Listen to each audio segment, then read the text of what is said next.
Jato ptica u velikom letu nadlijeće zemljinu planetu. Velki bunar zarasto u žbunje, nema one djece da okolo bruje. Sve zaraslo, sve se oborilo, ali se staro vrijeme nije zaboravlo. Stari vaćar preuzela trava, niko nema ovaca ni krava. Ne kosi se niti oru njive, ništa nije sada kao prije. Stara kuća nagriza je vrijeme, nema nikog da ispred nje sjedne. Sve se zbiva kao neka bajka, umrla je i rahmetla majka. Rahmet nek je majci, a i babi, i sad živim još u nekoj nadi. Ispod Velkog brda stari grad se prožima, selo malo na kraju Bužima.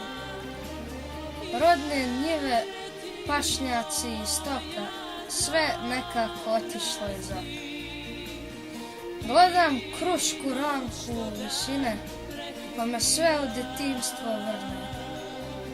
Živjelo se časno i pošteno, svaki čovjek tu bih rado skrenuo. Vinogradi, bogme i brežuljci, vraćaju se lijepi trenuci. Od potoka sve do velike luke, raširio sada jabi luke. Od mlinčica pa sve do Brdarovci, sve je opet ko u doba stara. Živjelo se moralo tada, a i sada.